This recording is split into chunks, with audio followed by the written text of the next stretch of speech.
We're here with Bob Holmes, where he talks about how to capture landscape photographs in, quote, non exotic locations, and also how to see light to find the best light for any photograph. Well, to start with, you don't need exotic locations. Some of my, oh, not that one, that's exotic. Uh, I don't I'll know that pull you one up. have any. I'm not sure that you have any of my photographs as non-exotic locations, but I'll you look know, and see what I can find.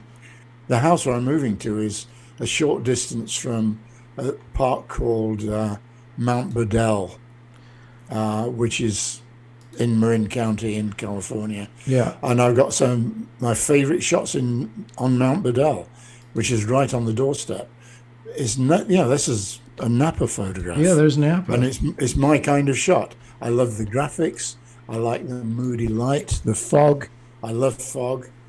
Um, that's one of my favorite shots, and it's on my doorstep. It is on your It was. doorstep. It's 30 minutes from home. Yeah. So you don't need to go to exotic locations. You just learn to see and learn to look at light. Look what the light is doing. Get up early. That's one of the unfortunate things about It good is. landscape photography. You have to be up really early to get the best light very often. As Galen always used to get criticism about his photographs, saying that they must have been heavily filtered and manipulated. And Galen said, if people got up early, they'd realise that that's how the world looks when the sun rises. It's so true. Um, and it's absolutely true. It's just a matter of being there. The old saying, uh, "Be there at F8." I think it was. I forget the Yeah, exact that's right. phrase, Be there at but F8. it's just being there. Yeah, That's the secret. But recognizing where to be, and then this literally is 10 minutes from my house. right. I was driving, and it's illegal, I guess, because I was driving on the freeway. I was driving up to Napa, looked out, saw this place that I'd driven by numerous times, and the light was just unbelievable. Is that I streak stopped for on the? five. Is that a streak on your windshield, or what we're seeing there, or is? No, I got out of it's fog. Oh, okay, that's just fog. Okay, interesting. It's Yeah, fog. Yeah, and no, I it's got 10 minutes away. it's 10 minutes away. Yeah, I think that's I the literally thing. I pulled over onto the shoulder, got Yeah. out of my car for a couple of minutes before any cops came along, grabbed probably a dozen shots in those 2 minutes, and got back in the car and drove off. And it's just a matter of recognizing the shot when you see it. And this is obviously early morning. I was going up to Napa for an early morning shoot. So the time of day is important, but more than that, it's looking at the light, realizing what the light's doing, and then knowing how to arrange those elements into a composition that works. Yeah. And that's a very personal thing. Well, let's. Composition is difficult because it all comes down to personal taste.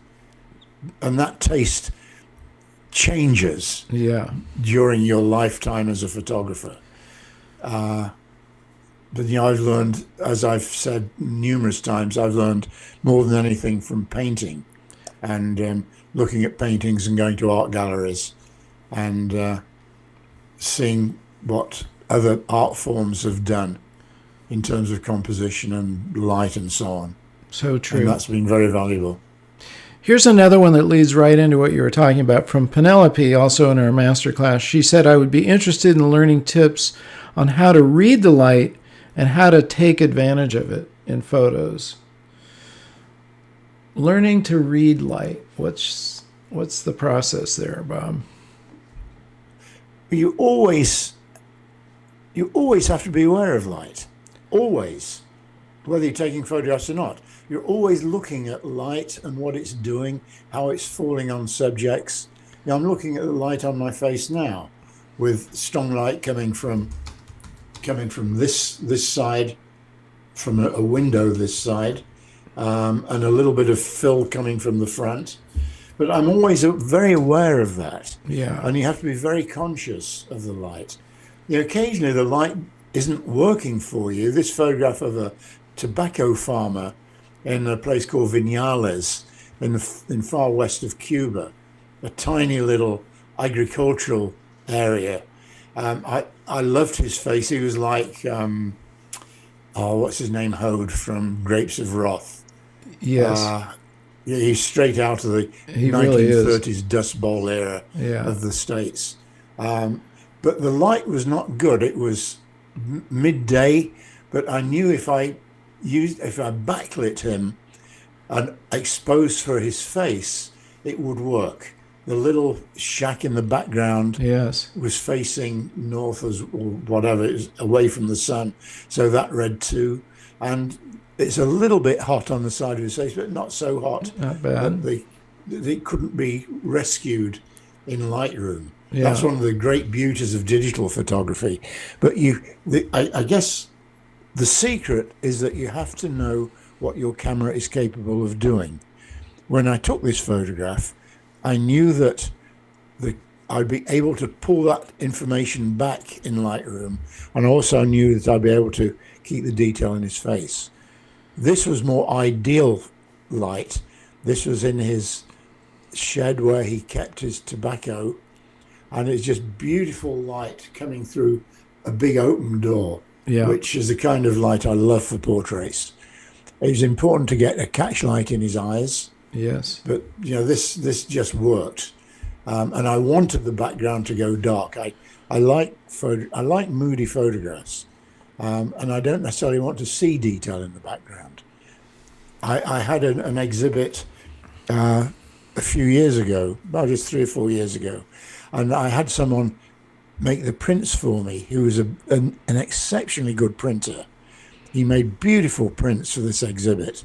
It was a Leica exhibit, and one of the photographs I had was of a woman in a market in Cusco in Peru, and I deliberately underexposed her so that she was a silhouette, but everything else was okay. And this printer went to enormous lengths to bring all the detail out in her. Not what you're And it looking completely for. ruined the shot. Brilliant print Yes. from from a scan that would have been extremely difficult to print had I wanted that, but I didn't want it. I wanted it printed as I'd photographed it, Yeah. because I like dark areas. I like photographs with mystery. This is a group of monks in, I think it was, I don't know, Burma or Bhutan, sitting around a campfire before This is dawn. one of your Bagan Where is it? photos. It's in Bagan. Bagan. It's in Burma. Yeah, a group of monks sitting around a fire at a monastery, very very early in the morning, and I just loved the hands and the light from this wood fire reflecting on their hands. You mentioned. I love details like that. Yeah, I remember we talked. There's We an sorry. air of mystery as well. Yeah, you talked about this as an example of a photograph with light coming only within the frame. There's no light shining on to these people. Yeah, that's correct. Yeah, there are different forms of light, and I don't know if we talk about this in the course. I think we may do. If not, we'll do another one. Yeah. But there are two main kinds of light: light coming from outside the frame, and light coming from inside the frame. Right. Light coming from inside the frame is much more unusual. Usually, it's light coming outside of the frame, as the tobacco farmer coming Right. through the big open space. But you have to recognize the light. And in this shot in one of the temples in Egypt on the Nile, I love well, there are two things about this shot. One is the pencils of light, Yeah. these spotlights coming down through an opening in the side of the temple. And the other thing is the position of the two women. I use people symbolically very often in my photographs. I don't use them as personalities. I use them as symbols. Right. And I waited until these two women got in just the right position in the shot. And also I like the gesture of the furthest woman sort of leaning a little bit to her right. Yeah. And the first one leaning a bit to the left. It just, these are rarely single shots.